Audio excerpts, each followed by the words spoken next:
Our next guest on the Any Given Run Day podcast is a former fighter turned endurance athlete and entrepreneur who has ran 32 marathons in 32 counties in 32 days and is the reason Dublin Airport right now has a lot of hassle lately with sandwich bags filled with the white stuff. I mean the speed dust. Conor O'Keeffe, welcome to this week's episode of the Any Given Run Day podcast. Oh, that was excellent delivery, Sean. If you were practicing that all day, boy, you just nailed it, man. That's all I was doing to drive my home. First intro he's gotten right in a long time. Yeah, it's like American TV. They're only funny when it's scripted. Come here, Conor. You're a fighter turn running. How? Yes. Usually it's a combination of the two, and running's part of the fighting. But what brought you into sport initially? Has running always been a part of your life? I'm 34 years of age. I feel like I've lived 68 years in that time in all the all the different sports and all the different experiences I've had through them. Like, you know, so I was like an overweight kind of awkward kid, like all the way up into my mid-teens, you know, and I started like training hard just in the gym by myself. No clue what I was doing, like zero idea, like picking up dumbbells and just say, yeah, I'm just going to give this a crack, like, you know. And so I started training in the gym, was very much like, I just want to lose a bit of weight, be a bit fitter, that kind of thing. Like, you know, I remember my school had a charity run on and they were doing training sessions. So I was like, I'll give that a lash. And like, I spent more time eating packets of crisps now than I did outside running around the place. So I think after about 300 or 400 meters, I turned back. And they were gone out for like a 5 or 6K run. And I still remember like feeling so disheartened by it. Like I was just so naive that I thought, I'll be able to go and do this, like, you know. But that was kind of one of those times you look back on and you go, yeah, do you know what? I actually want to do a bit of training and get into fitness. And I just went, I don't do any toe dipping in life. It's just hell for leather, dive straight into it. And I just started training then like 5 or 6 days a week. I remember getting the number 8 bus from outside of school. I went to school in the middle of Cork City and I get the number 8 bus out to the gym. And then I go to the gym in Mayfield and I'd walk home. It'd take me about an hour and a bit to walk home. And I used to do that basically every day. And I started doing Taekwondo as a child, you know, and I had a bit of an affinity for fighting, really, you know, and I missed that. So I started normal boxing in a gym in the north side of Cork. It was called Sunnyside Boxing Club, and it very inappropriately named, to be honest. It was this dingy little box on the north side of Cork City, and it was a brilliant place to learn how to fight and to learn how to get back up off the floor as well. And I missed kind of being able to kick people, because obviously when boxing you can't kick anybody. And so I said, John, I'm going to join Thai boxing. And I heard about this club, Siam Warriors Thai boxing club, on the north side of the city, up on Blarney Street. And I remember walking in there, man, and just being transported into like a Rocky movie. It was just lads like slashing bags and like lads holding pads for each other. And like, there's kind of this thing, like if you ever hear or see of like Thai boxers or boxers, when they hit the pads, they make these noises and it's like a ish, ish, ish kind of a sound that the lads make when they're hitting the pads. And I just fell in love with it immediately. I was like, at the time I was in a rugby playing secondary school, and I was playing rugby like for the, like kind of trying to get into the first team. Dropped it overnight, immediately, just like, this is it. This is everything that I wanted to do. I think I was just turning 17. And from then until my mid-20s, it was my entire life.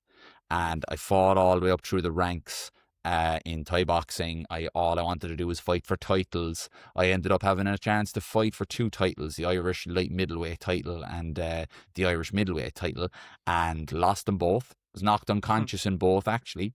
In the last round of the last minute of the last round, I was knocked out in a very tough, very, very even fight for the Irish title. And I was very similar.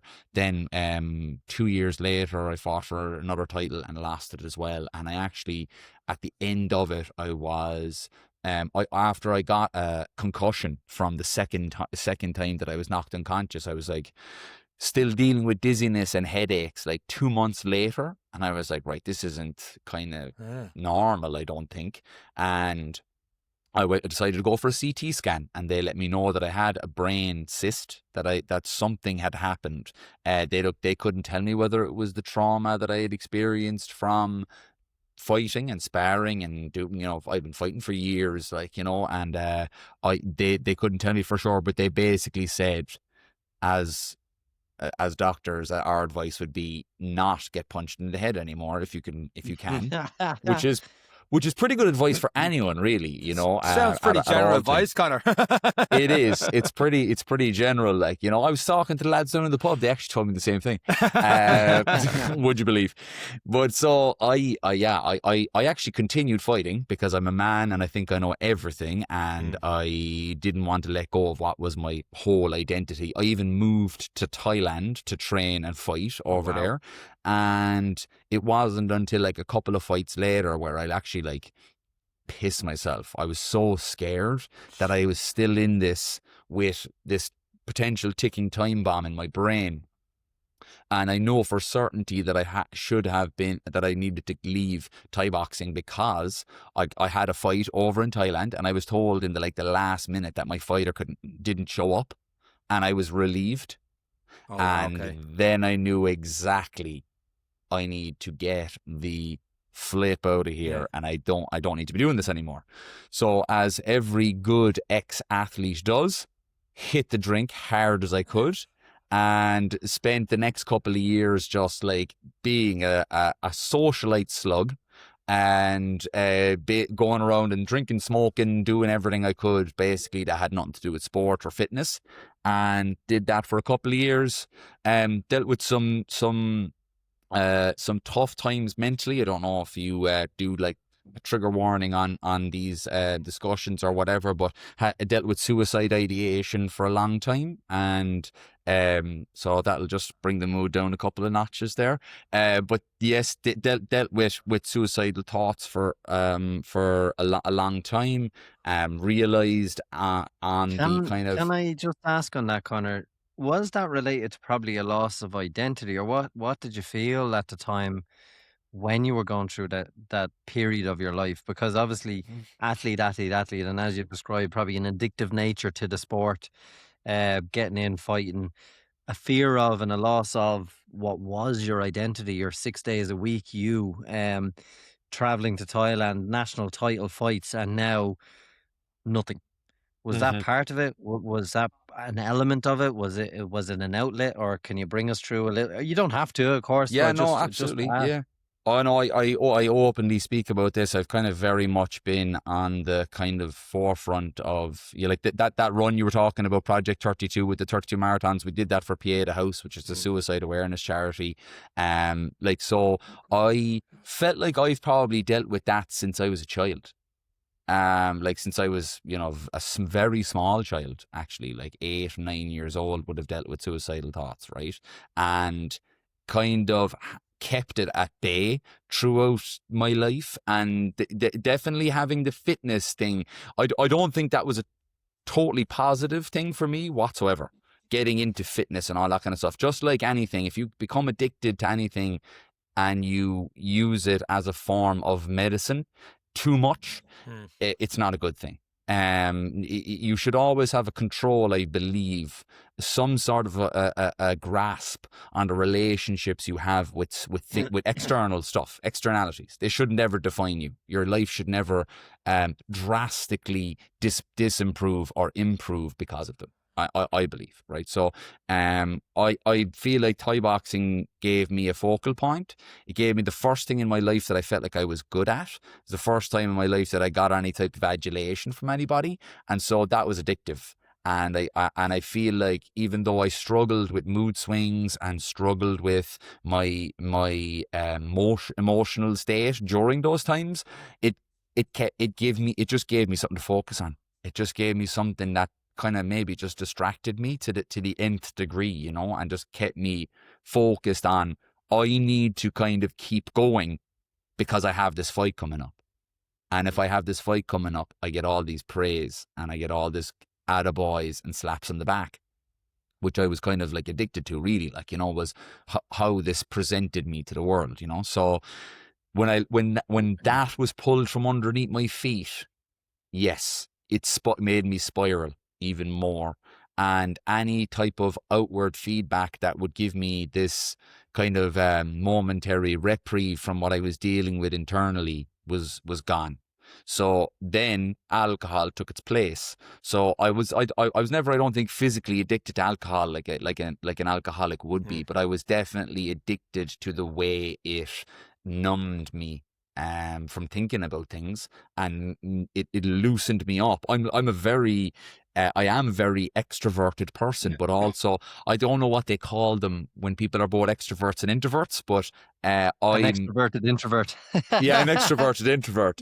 But like for a lot of the time, I love my own company. I like, me, my wife, my son. I spend my kind of world in that little nook, But like even when I would be out now and people would be drinking and I would be not drinking, let's say I'm training for a race, yourselves, like when you're kind of trying to be good, I would find that a bit like it wouldn't be comfortable, for me. I would not like those situations. Bit of drink now, a couple of pints, I'd be the talk of the play. Like, would be talking to everybody, up doing everything, dancing on tables, you name it, be there. But the drink definitely allowed me to kind of quieten that little voice in my head, because it was telling me kind of on a constant basis, like, you shouldn't be here, like, and you're not good enough, and people will be better off without you. That's the lies that it tells you, when you deal with suicide ideation, and it's kind of something that plagues your life. Like, I don't think I don't think it was kind of a thing that was always there with me. But what would happen was, and this is where, like, I even tried, I even got assessed for bipolar, because I would have such switches and mood swings. I don't have bipolar disorder, but I would have had such mood swings and such times where this switch would flick in me. Like, I could be in the middle of a session with the lads, drunk, in town, having a great time, and literally I'd go into my own head for a second and I'd leave. And I just wander around the streets and I'd find myself on the edge of a bridge thinking about it. It sounds like the worst thing you could do is be in your own head, and yet you're in running. And that's where me and Erica said plenty times we're in our, like, I know there's different persona stuff. It leads into running, and myself and Eric went through the same thing. Eric was high level football. I was never that high level football, but I found different sports and stuff and ended up in running, and still having that in the background, going to running and going on these long runs with that, and I don't want to say coming addicted to that, but you got into ultra running and all the rest. Was that still there? Yeah, so when I started running, I was really like, I was crying for help, right?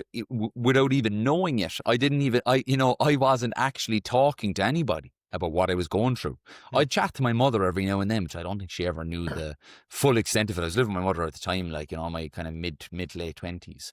And I would chat to my mom about it every now and then. But what I was actually trying to do was, like, certain times it was an outlet for punishment for myself when I would run, and I'd keep on going and going and going. And that's why I really got into the ultra stuff straight away, because it was like, I had this ability from Thai boxing, because it's such a brutal sport and it takes everything out of you to prepare for a fight, that I kind of had this ingrained ability to just keep going. And so, yeah, it gave me the opportunity to be on my own, and I'd always listen to music, because that would be my distraction. And I got into, like, these kind of almost numb flow states with running, where, like, hours would pass and I just wouldn't even know. I would just be running and listen to music, and I wouldn't have any cognizance of what was going on around me.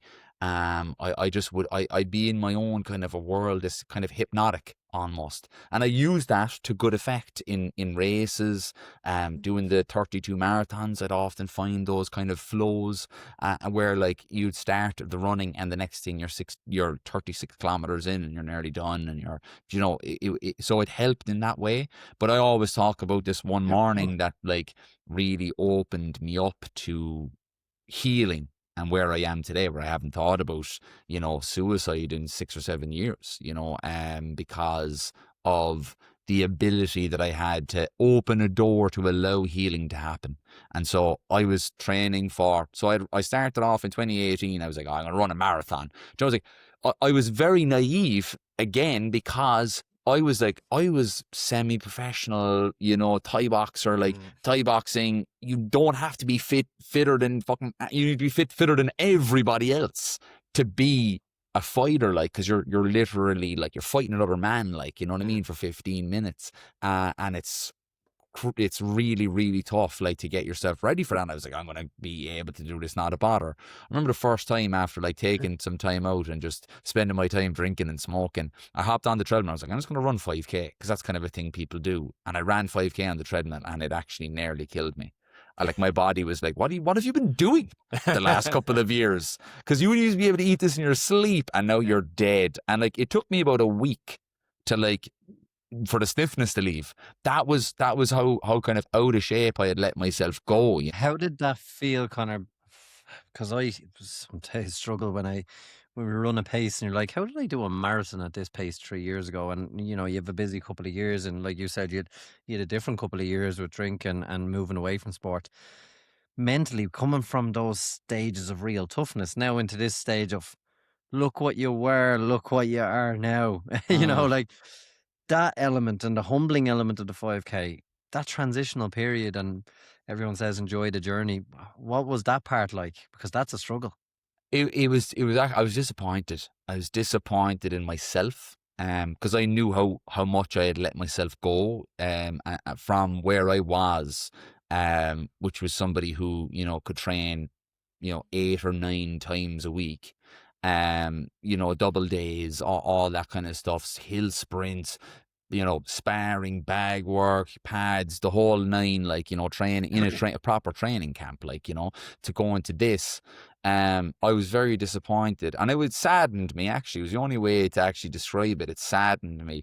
But there was this little bit of me that was like, I want to do it again, and I want to see see if we keep going with this. And I think I was crying out for a bit of routine and a bit of a commitment to something. Because I felt like, you know, Thai boxing had robbed me of everything, actually, to be honest. Like, it robbed me of who I was, like, who I, you know, like, all the esteem that I may or may not have had gone. Because, like, I had won sometime. I won 11 fights on the trot, but I only ever thought about the final fights, like the title fights, like where I didn't get the leather strap. And that haunted me, and it plagued me. So I wanted something to distract me from that, you know. So that's where where I was like, right, I'm just going to keep going with this. I think very soon after that 5K, I signed up for the Cork City Marathon, and I was like, I'm just going to sign up for this, and I'm just going to run. And I had no idea what I was doing. So, like, to give you an idea, like, I ran from my house in Glanmire out into the city in the Mardyke, which is like about 14.5 kilometers one direction. And I was like, this is like very soon after this terrible 5K. And I got there, and I was like, this is the way my mindset was. Like, I'm going to leave my phone at home now and everything. And I'm going to have to run and run and run and run. And I left the house at like, this is probably like 11:15 at night. I left. So this is like the wee hours of the morning. And I was like, right, okay, well, you've got yourself into this now, boys. There's only one way to get home. And I just ran home. It was a slow pace. I don't even think I had a watch at the time. The only reason how I knew that it was 14.5K was because about 3 months later, I bought a watch and did it. And I realized that it was 14.5K. And I remember, like, my thighs being chafed to death, and like just being so sore everywhere. Like, my shoulders were sore from like keeping them kind of going for that long, and just waking up the next day. And I was like, I'm definitely doing this wrong, like, you know. It's definitely not supposed to be this hard this early, you know. But I had no idea what I was doing. I was just searching for something. And after I did the marathon, then I finished the marathon, I actually managed to, like, I was again, naive, trying to think, yeah, I'm going to be able to do the best of everything at all times. I was aiming to do a 3-hour 20 marathon as the first one, with 6 months training or something like that. Why 320? I read this. You No did idea. 320. I was like, where did 320 come from? Like, me and Eric, the first time, naive as well. We set a lower bar of 4. We fucking failed it by an hour, but we set that lower bar. But when I saw 320, I'm like, why 320? because I was still on this thing of I am, you know, in the layers of what I've put on now, I am an athlete, like, you know, in my head. So I was like, I didn't want to give myself an easy go of it either, because I think I was so hard on myself, really hard on myself. And that's the mindset that I always say to people. When people think about these things, they just think, oh, this is great that this guy is doing these great things, like 100-mile runs or 200-mile runs or 32 weighted marathons. Think of it in the mindset of a guy who's terribly hard on himself. Conor, And you get the idea. during that first marathon, you're hard on yourself, and you know, we've talked before. You know, certain marathons you go into a dark place. Did you go in a dark place during this marathon? And was there a point when you realized, okay, 320 is not happening? What was the thought process during that marathon? I didn't even know what pace I needed to do, Sean. That was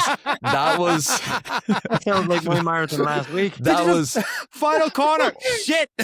I just honestly, I was just like, I'm just gonna fucking run, and that's it, and that's all. I didn't even know if I was off pace or on pace. I think I went out with the 3-hour pacer. That's actually. I'm deadly serious. So I went out with the 3-hour pacer, not even knowing. It's like, who are these boys with the balloons? I had no idea that there was pacers. I had no idea what the pacers were for. You know, nothing. So like, I don't even think I knew. All I cared about, like, there was a point where I was just like, this is just survival now, and just get over the line, like, you know. So the last like 6-7K were death, like, you know, because I had pushed myself way too hard. Because I think I was with that balloon for like 15K or something. I was like, I was really giving it socks, like, you know. And I remember passing my dad, because my dad was out there. My dad's been a huge kind of fan of my sporting endeavors, and it's really, anytime I'd get into anything, he was always there, you know. And so he met me at like 12 kilometers in, and I was bounding along, like, you know, and I was like, this is grand.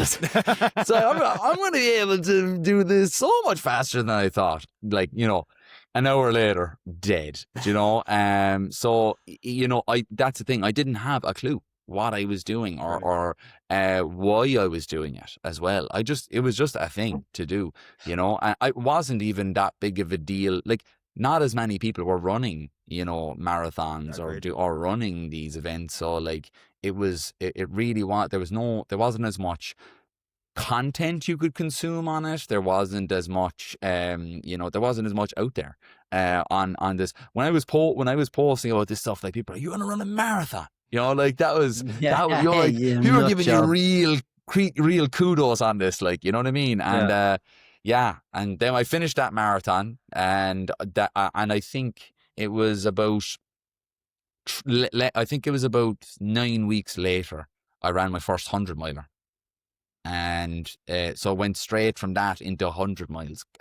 Again, keep in mind, this is not like, I don't think of that as a good thing anymore. I haven't for a long time either, because it was a guy who was punishing himself, and like, who was seeking pain and was seeking feedback from his body, because I couldn't deal with the mental load anymore. So the physical stuff was easier to understand. And so I just got in. So once I finished the marathon, it took me about 2 weeks to get myself right again, 3 weeks nearly to get myself right.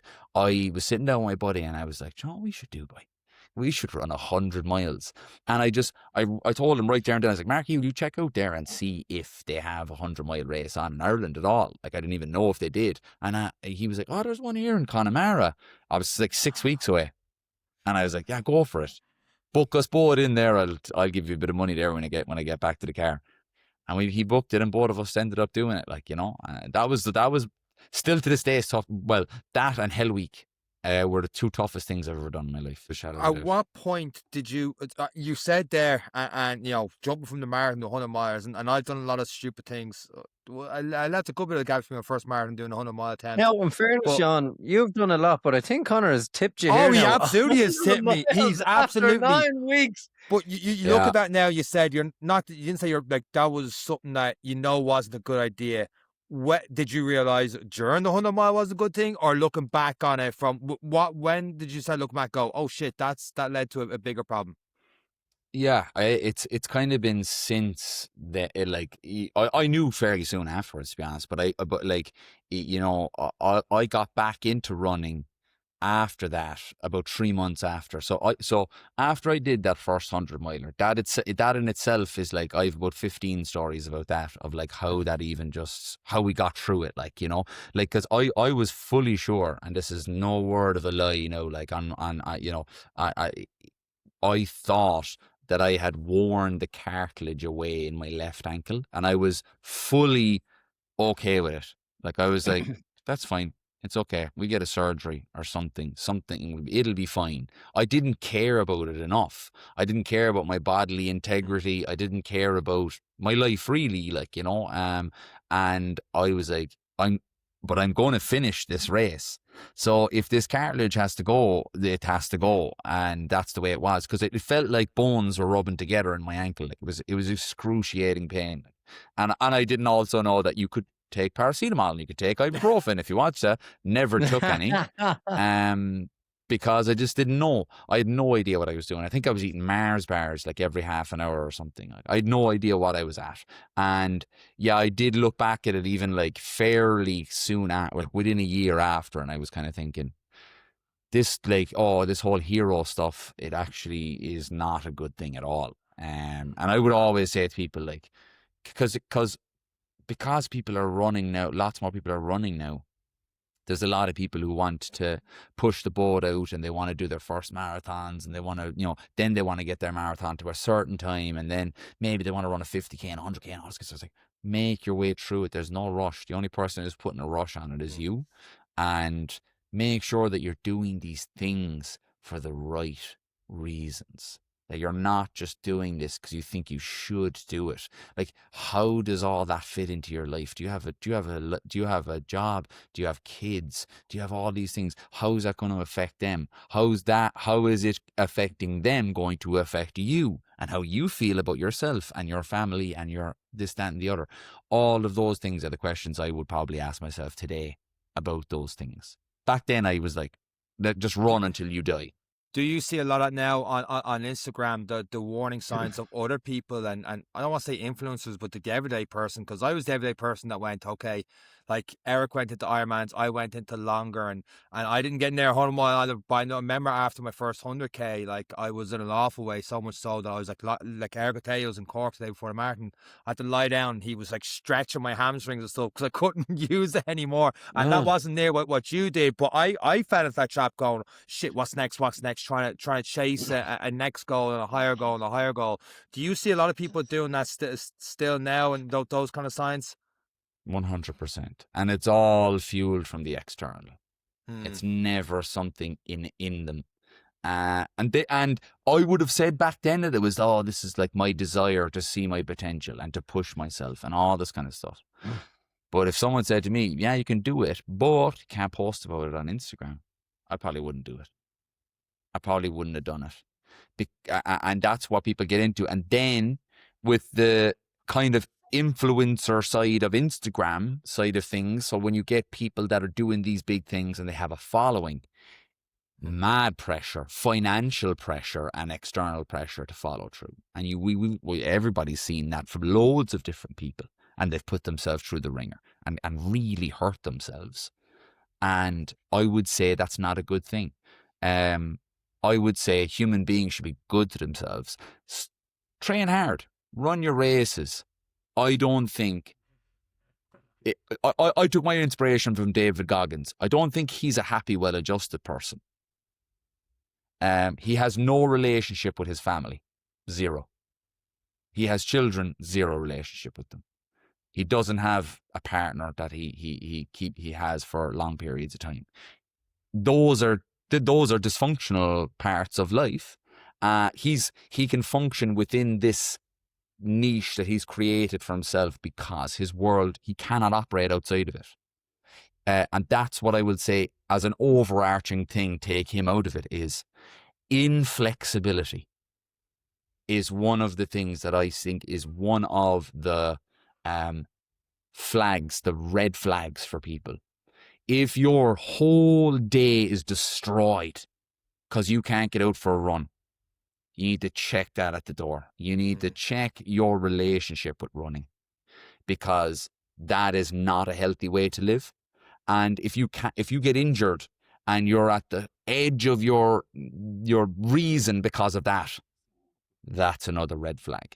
That's another thing where we are entering into somewhere where this is giving you way too much, and you're depending on it too much. Conor, can I ask, where on this journey did you realize that for yourself? Because where I came across you was, and based on what you said, that you came back from, and this is the first time I saw your stuff on Instagram, was from, correct me if I'm wrong with the phraseology here, from hip surgery to running the length of Ireland. Yes, That's punishment absolutely. from recovery. But at what point in your journey did you go, Conor, hold on here a minute, there's more Yes. important things? Yeah.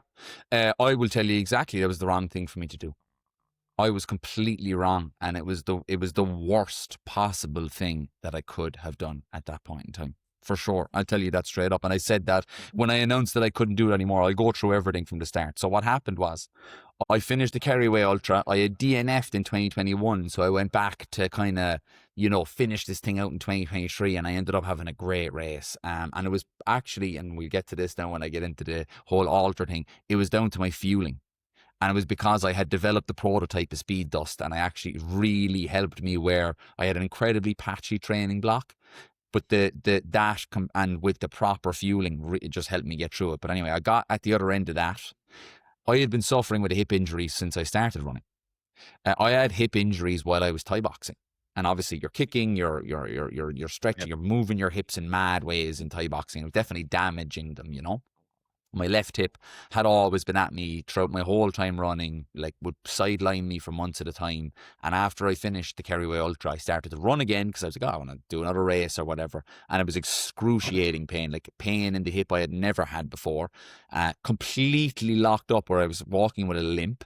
And I was in really bad rag order.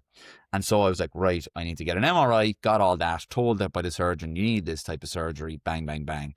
I got the surgery, but there was about 8 months before the surgery where I couldn't really run or do anything. And I felt like I had felt when I left Thai boxing first. I had allowed this idea of me not being good enough to creep in. And who am I without running? And who's Conor? If I'm not the running guy trying to push myself all the time, and by the time I had gotten to surgery, I was on a really low ebb, and it was I had thought, because I was in such a great way of managing my emotional and mental state. Really, really thought I was like, I've everything sorted out now, but I was running, so it was helping a bit. And it was giving me just a little bit of that feedback that I liked. It wasn't completely controlling everything like Thai boxing was, but it was definitely giving me a little something. And so when I had that time sidelined, it was kind of, it had given me this opportunity to kind of get into a bad frame of mind. So by the time I had finished the surgery, I was like, I need to become relevant again in my own head. No one's waiting on me. No one cares, because they have their own lives going on. But these are the lies your mind tells you, that you need to do these things, right? So I said, I'm going to run the length of Ireland within a year of having hip surgery, which was terrible. Really, to be plain about it, right? Not a good idea, and I would not in a million years give that advice to anyone, ever. And even back then, I wouldn't have. But because it was me, I'm going to give myself this get out of jail free card. And I'm going to allow myself to put myself through this torture. And I in a very short period of time, from having an arthroscopy, which is they shave loads of bone fragments off of your hip and your femur and all this kind of stuff, and shave all that down. They clean all the torn cartilage around your joint and all this kind of stuff. And from there, I was running 50, 60K runs within 6 or 7 months. I was up running 60k runs, 50k runs, and like, you know, really training really hard until, and I say no, incredibly luckily, I burst scarring in the surgery hip. So basically what happened was I had scarring, which are these little strands like attach themselves. So when you go through this surgery, your body's just like scrambling to like get you back together again, you know, and it can create this scar tissue in around the joint. It's not a good thing. Sometimes it actually means a second surgery, where they actually, no matter what you do, it won't ever loosen out again. So you actually have to get them to go in and snip the scarring again. But I actually trained so hard that I just snapped it and just burst the scarring in my hip on like a 50k run. I was trying to do 50k runs in 5 days, right, at the time. Conor. And I was midway through the third one. And I just felt this kind of in my hip. It was like a sudden burst. Do you ever get like a bad pain that comes on that it's almost numbing your that area? It's that bad. And I was like, oh shit, I'm actually in real trouble here. And I actually thought that what I had actually done was worn through the cartilage finally, and it was bone on bone in my hip, and it was just like crunching inside in there. And that was the kind of pain. So I booked in with my surgeon again, told him what I'd been up to. He wasn't very happy with it. And he said to me, he was like, Conor, your hip is actually okay. The hip joint there there's no extra wearing that we can see. There's a little bit of thinness here on the bottom lip of my hip. But other than that, your hip is doing pretty good. It's shallow. So there's a lot of the cartilage has been worn away, but it hasn't deteriorated anymore since you've started, luckily. What has happened, because he's looking at the strands of the other strands of scarring, you burst some scarring and it's bleeding now into your hip joint. And that's causing you to have this pain and discomfort right now. And he said, I think you have a lifetime of running ahead of you. If you do this running the length of Ireland, you will have a lifetime of running ahead of you with one real hip. You will have a fake hip. That's just the way it goes. Was this the come to Jesus moment? Was this the the moment you realize external factors? Because in fairness to you, and we have a podcast for 6 years and we put ourselves out there and we failed miserably. But even still, I gave up in my last marathon. But in the last K before I gave up, I thought, I'm gonna have to talk about this on Monday. You know, we're gonna have a couple of thousand listen to how I was the only one who didn't finish, and you know, but that even affected me. And I'm the first one to go, listen, I want to train next week. But in fairness to you, your messaging was strong. You got across to a lot of people. You gathered a following. There was a lot of external pressure there, but it was the point you said, you know what, enough's enough now. Yeah, I was doing it for the wrong reasons, you know, and there was people there that had said you're not going to do it, and I'll say this right now, they were absolutely right, dead right, and I should have been listening to people, I should have been listening to others that were saying, you know what, you could not do this, you know, if you wanted to. You don't have to do it. But yeah, I had let kind of external pressures creep in as well. And yet there was, and this is honest to truth, I did really want the adventure of something that long again. And I love that. I love that element of ultramarathon running. It is an adventure, like, you know, and like even like doing the Kerry Way Ultra, running around the Kerry Mountains at night and stuff, like it's just beautiful, like, you know, and it does. I don't know what it is. It's very difficult to explain, but I really did want that again. And I wanted I wanted some of the tough nights, and I wanted to crawl through hell again a bit and all this kind of stuff. But a lot had happened to me in life in those couple of years. Like I'd had a son, and I got married, and I've, you know, this new business, and I realized that I have everything I need is in my house on a typical Tuesday evening. That's all I need. My son, my wife, my dog inside my house. That's everything I need. And that was one of the most freeing things I've ever realized in my life was that no matter what happens, if I could end up in, destitute, but if I have them, I have everything I need, and I like, and that's something that I would say to everybody. The amount of people out there that would continue to search for something, and realizing it's actually been in front of you the whole time. It's a wonderfully freeing thing, and I'm delighted that I actually was strong enough to make the decision to pull out and not just do a Conor on it and just plow on and end up with a hip surgery and not being able to, run around and play with my son like I do every day, So that I made that decision for him. I made that decision for me, my wife, my whole family. That's why I made the call, because it was the right thing to do. And I've zero regrets about it. Because this is another thing that I'd say as well, is all of those people on Instagram that are doing all of these things, right? And maybe they're putting themselves in situations where they're hurting their bodies or they're doing all that.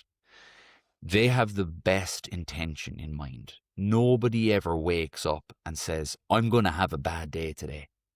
They want to have a good day. They want to have a good life. And they're doing everything with the best of intentions. And so was I. And I would never point a finger or throw a stone at anybody that's doing anything like that, because they're just surviving. They're just trying to live life. You know what I mean? And like, this is the thing where I was doing all of these things in Thai boxing, like starving myself. I'm 6'2.5", 6'3" on a good day. And I got down to, I used to fight at 69 kilos. I was like a scarecrow.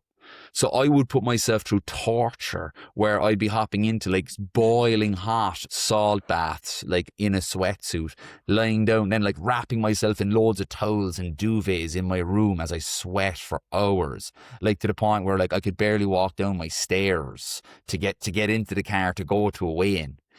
Like I was torturing my body. And my mother was crying. Like my mother would cry when she'd see me, because it looked like I was gaunt, like I was really badly sick. And I was doing this and like expecting to hop in and fight the next day, fight a fully grown man the next day. And that was normal to me. At one time, I thought that was a good thing to do. That was my intention, was to do a good thing and to be a good person and to have good things happen in my life. But that's what I want to reiterate. Anybody that's doing these things, not because they're malicious or they want to ruin themselves or they want to do anything like that, or like, even people that like throw stones at me on social media and all that kind of stuff, and who want to point stuff up with them, they have something going on for themselves, and they are only trying to operate within their world that makes them get through another day. And that's all of us. We're trying to do that. Our best intention is to get through a day as best we possibly can, and to do that and repeat that over and over, right? So, that's what I would say to everybody. All these people, we're all just trying to survive this whole thing. Like, you know what I mean? None of us are getting out of this thing alive, like, you know what I mean? So, do you know what I mean? So we have to make the best of it, like, Yeah. And one thing you mentioned there is the realization that everything you had was at home, and what most people realize. And in fairness to Sean and myself, we're very lucky, and yourself, as you mentioned, have people in our lives that support the craziness of our adventures. And to us, this podcast, our runs, our marathons, our road trips, it is probably the part of life that we hold on to, that sense of adventure. But you have transitioned that energy. You've transitioned the support you've had at home, and now you've gone down the altered nutrition route. Is this a happy culmination of, one, putting yourself out there on Instagram, making mistakes, transitioning that energy now that, look, we say as you're sitting up in Belfast now, you gave us the background to that. I was going to say being close to the family, but this is not my 4-poster bed in my house. But is this something that you're doing now for the family, as opposed to for Conor, for likes, for kudos? Is this for some? Well, of course, it's something you believe in. It's a statement, but is this the transition now that is really following that realization everything's at home, that it's for something else and not just for you? And of Yeah. course, what is Alter? Yes. So, well, Alter is, we make high carbohydrate sports nutrition for athletes, for all athletes. But I suppose like runners have really been the ones that have championed us. So we make Speed Dust, a powdered carbohydrate product, and you mix it in water before and during your workouts, your exercise, your long runs, your long rides, your high rock sessions, all that kind of stuff.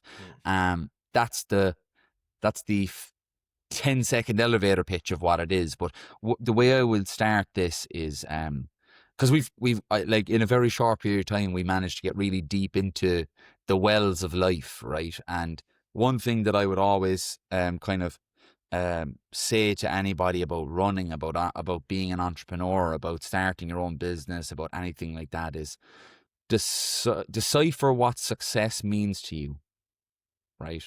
And that can sound like very fortune cookie type talk. But if you from Ultra the Nutrition's Ultra Fortune cookies are coming out next year, Sean. You watch this. That's the There inside is a scoop there now for you. 3:45 marathon on the cards for you today. Crack it open. I'm in. You will run today.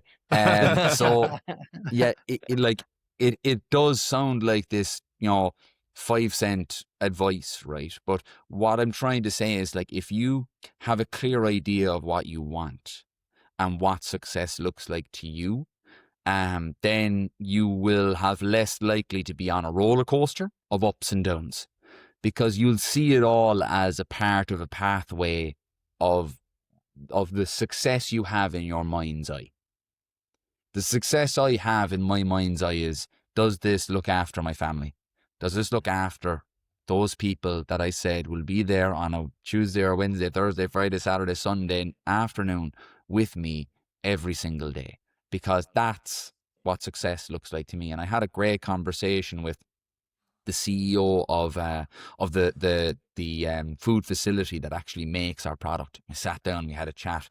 He's about 30 years older than I am, and he sat down with me and he was like, he knew that we were having great success, we were having great traction, we we're putting in bigger orders with him all the time. And he said, and I said to him, I actually asked him, I was like, look, I'm going to do a seed round for investment and bring on people. And he goes, why would you do that? And I kind of was like, I don't know why. Because that's Just what everyone in just business everyone will tells me do, to right? do. And Yeah.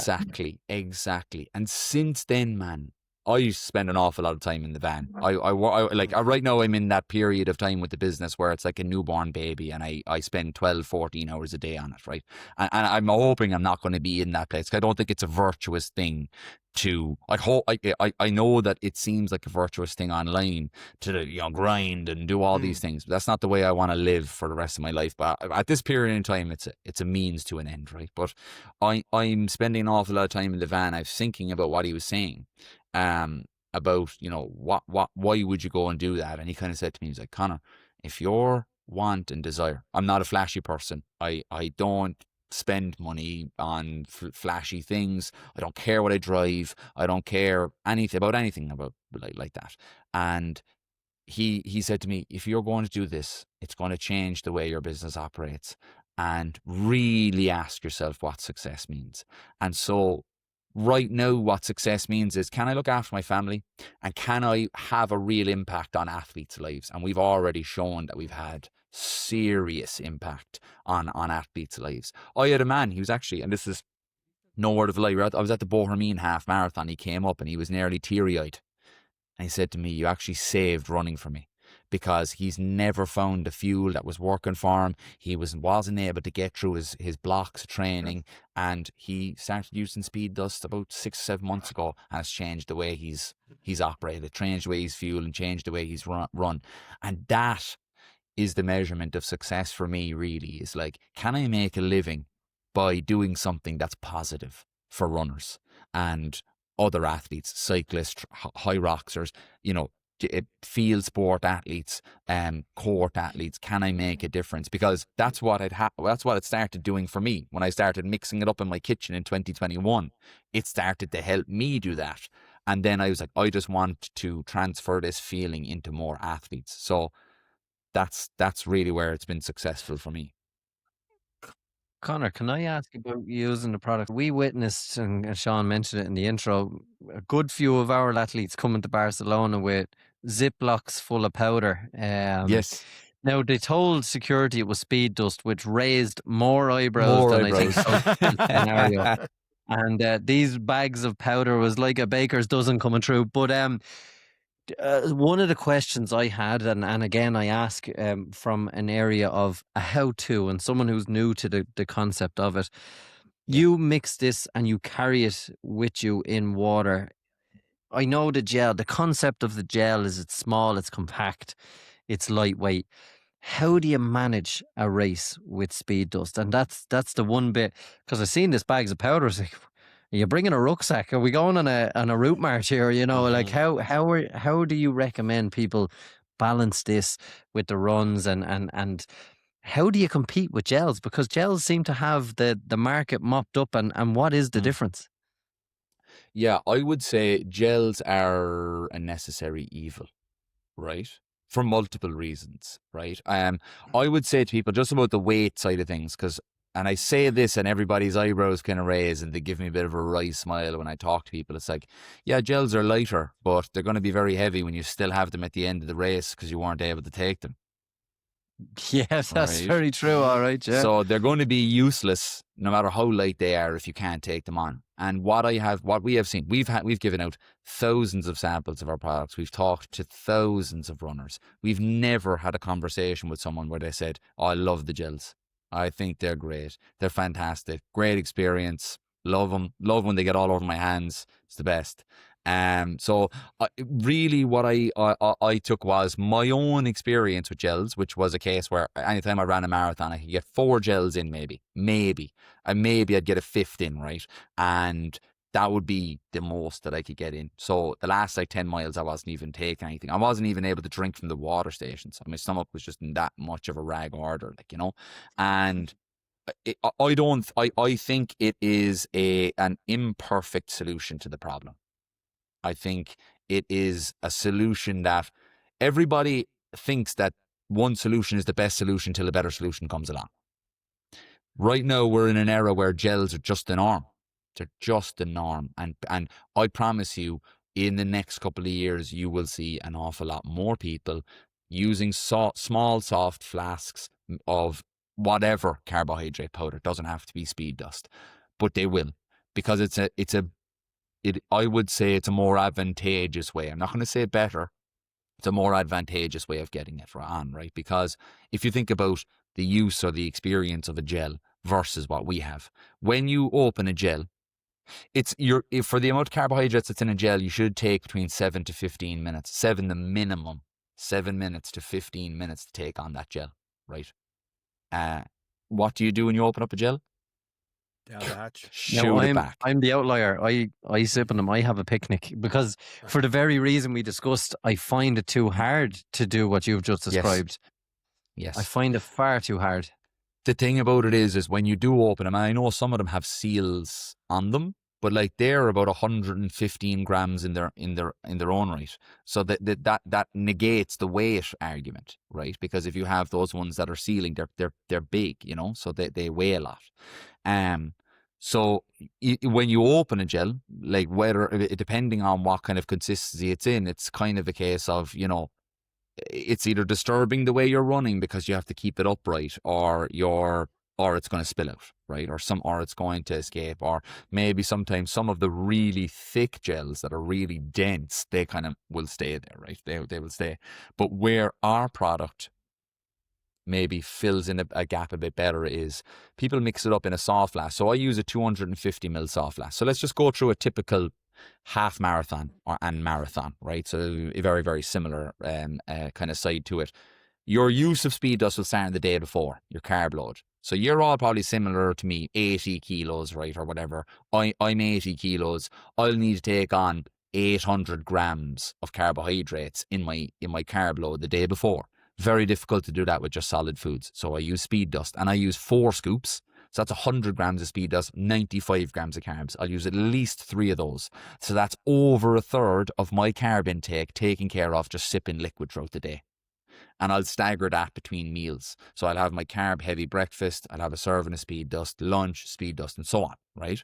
And that helps me to bridge that gap, because a lot of people don't realize how much work in the fueling you can have already done at the start line. Before you ever get on the start line, you can have all this stuff taken care of.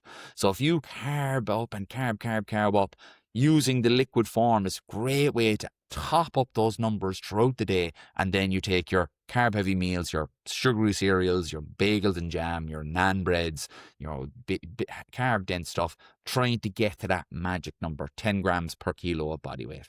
On the morning of, then you'll have another serving of speed dust after your kind of light sugary cereal, maybe you'll have, or a bagels and jam, something like that.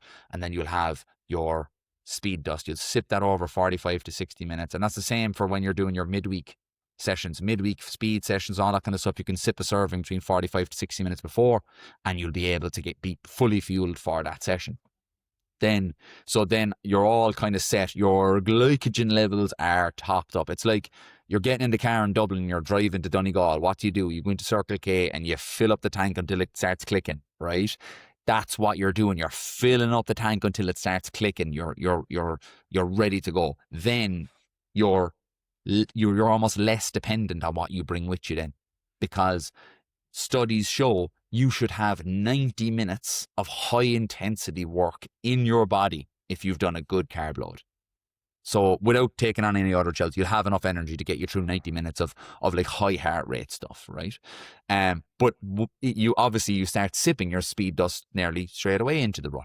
And the good thing about it is, and we're actually getting our own 250 ml soft flask made with a little lock. So you put it in your mouth, you kind of bite it, twist it aside, you bite your nozzle, and then you just lock it then that way by just twisting it, because then when you're taking it in and out of your pockets, it's not, you're not mistakenly squeezing the nozzle and getting stuff all over your shorts and that kind of stuff. It's locked in place. And what it allows you to do is take tiny, almost insignificant mouthfuls.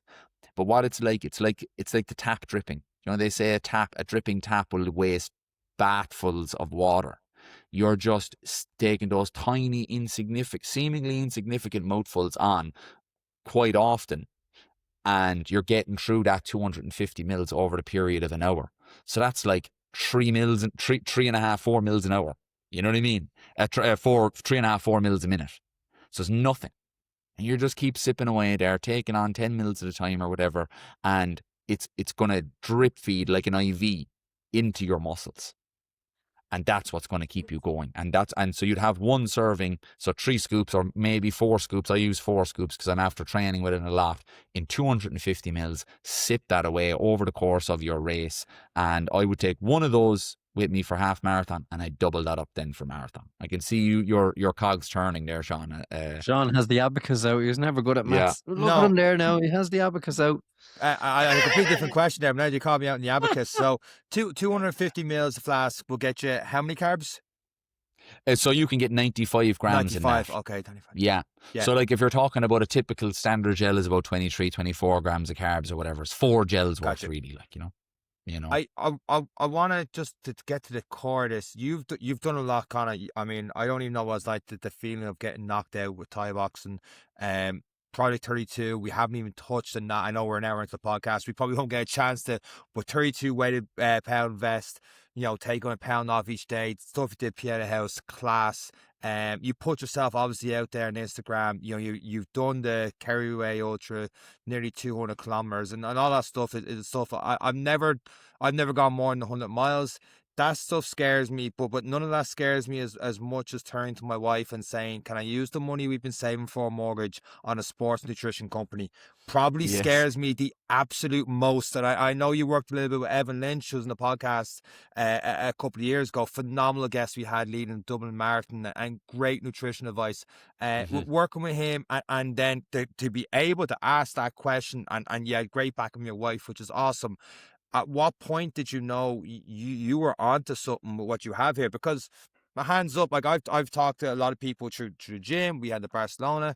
People rave about this stuff, and I actually haven't had anyone go, it's a bit out there. It's too much like that. I've heard nothing but compliments on it. At what point did you know you were onto something? It's a tough one, man. Like, I suppose you know, I thought for myself that I was onto something pretty good, and like Evan was a huge help in the beginning of this whole thing. Huge help. He's still a big supporter of us. Like he's working with Athletic Greens now as a I saw that, director yeah. in their EU operations. I wish so much success to that man. He deserves it all. He's a really, really great guy. Yeah. So I went to me and my wife, like so many other people, like, you know, just struggling to make everything work out financially, like, you know, pay rent, you know, heat, electricity, you know, food, trying to get all of these things paid every month and not have it, you know, and really have nothing to show for it. We were kind of scrimping and saving all the time over years, like, and we hadn't even gotten near to what mortgage providers would need from us to buy a house. But what we had in there, I was like, I think it's worth a gamble, like, you know, I think it's worth putting what we have into this thing. And I'll be perfectly honest. And I said this to Mel, I said, if this fails, like, I'll just go up. I was selling cars for my whole 20s, like, you know, so I had been in sales for so long. I said, I'll just get a job at Audi up in Dublin there, and I'll just sell cars again. And, you know, it would be me soul destroying for me, because I just did not want to go back working for someone again. And that's really what it was. So it was kind of like, I needed this to work out, and it just so happened that, and this is what I really, really love about our customers, is they shout and rave about us. They really do our job for us, really, you know. And I had some people who just basically took my word for it that what we were doing was good, and they were our early adopters, and they took us on, and it was a slow burner. Like, there'd be days where we wouldn't get a single order, like, you know, at the beginning, and like we weren't making enough for me to take any sort of wage out for a long time. And I actually had to come to my parents, and I was like, guys, I need a bit of a dig out here, like, you know, I and this is like where, you know, I'm just not that person. I never liked to reach out for help. I don't see it as a sign of weakness anymore, but there was a time where I was like, oh no, you need to stand on your own 2 feet. Now that I'm a dad and I have a son, I always want him to feel like he could come to me at any time in his life, and I'd help him out, do you know. But there was those times, and I was like, right, I don't know if this is going to happen here. And then it was just like, all of a sudden, I didn't know where the orders were coming from, but they were coming. And it just started to tick up and tick up and tick up. And then I was like, right, maybe we have enough money to start, you know, spending a bit of money on ads. So we started spending and I say 3.50 now, €3.50, right? So €3.50 on ads a day. And we started doing that. And then we were like, oh, you know, we get one sale out of the ads, like, and stuff. And it was just, it very was this kind of thing where it was just like, we had this 2-month period where it was like, oh, it's starting to kind of go, and it was just so happened I was at All Together Now festival in the summer, and just at that festival I was like, right, I'm not looking at my phone, I'm not looking at my emails, I'm not looking at my Shopify, blah blah. I just put my phone away and I didn't even deal with it, and I came back on and I was like, okay boys, there's got to be a glitch or something in Shopify, because loads of orders had come in, because I think everyone had kind of started their block for Dublin. And all the people who had started with us were like, get on the speed dust stuff. And yeah, it's just been it's been a mad whirlwind from there. Really it has. And I want to reiterate, we're here because of our customers. If you don't have anyone that actually, you know, buys your product, and also people that don't rave about it. And this is the thing about fueling, is if something works for you, it's like a pair of runners as well. You know, like if you got a pair of runners, you will say to them, boys, you know, you need to get on these shoes because they are unreal. You'll tell everyone about them, like, because runners like to talk about that stuff. They like to help out their club mates. They like to talk about these things. They have WhatsApp groups, and it can spread like wildfire. And I will also say, I knew exactly the same amount that anybody else knew about setting up a business like this. I knew nothing. It took me like 14 months, I think, to go from having the idea to holding a bag of speed dust. So it was a long time where I was like, I had locked in this money that I had spent, but then I was also trying to keep money in the account so that I could put the order in when the time came. and it was like dribbling out, and I was like, oh, I have to top it back up. And there's another thing, like anytime I've ever needed a bit of money or whatever, it just seems to like find me at the right time, and it was just there for us. So yeah, it's been a mad journey, and it's been incredible. I feel, I have a feeling it's only starting as well, you know. I see you're in sports Elveries and stuff like that now, and it just seems to be building and building. Yeah, like we went into Elveries, and I was like, you know, I know from kind of like just my own kind of background, there's one thing getting on the shelves somewhere. That's the easiest part. Even though it took me about 8 months to actually get the deal over the line, that was the easy part. The hard part now is staying on the shelves and showing them that there's a customer base there for it and that people are doing it. And when I got on the shelves, they reordered in 2 weeks. Brilliant. So so this is the thing about these businesses. I'm probably talking maybe a bit too candidly here now, but like their trial order was one of our biggest retail orders we've ever had. Right, so that was the difference that they had. They had the ability to buy product. You know, that's just the way it was. And then they came back to me and they doubled it. You know, within 2 weeks, I saw on their ads like that Speed Dust was there, and it had an in demand tab that there was lots of, you know, product leaving. And I'm telling you, man, it was like all these moments are kind of pinch me moments, like, you know, they really are. But I and this is probably something that feeds into the male kind of mindset is I do still find it actually quite difficult to lean into achievements or lean into good things that happen, because you're kind of almost thinking like, okay, that's grand now, but I have to do these 4 things, and I have to get back to this email, and I have to do this. You don't really get an opportunity to sit into it, and I'm very much like that, and it's actually something I'm trying to work on throughout this business, is like just taking stock of like where we started, where we just, you know, took all of our savings out to buy a couple of 100 kilos of this stuff, and then it kind of went from there, you know. I do agree, and I think we are quite hard on ourselves. But I think when you have a belief system in yourself, it's hard to have the pinch me moments, because you have that expectation of yourself. So you can't be proud of something you expected of yourself. And Yeah. I think that's something I struggle with. That, well, of course I've passed because I wanted it to pass and I needed it to pass, and now, you know, and but I think, as you've mentioned, and I've no doubt your family will take stock of these moments, and I've no doubt your dad, who followed your sporting achievements, is looking at this now and saying, you know, that's really impressive. And your mom, who was worried about you coming down in the sweat things, like, there's all these defining moments in your life. A life is full of moments, and I think now you're in a moment that you yourself can be proud of, because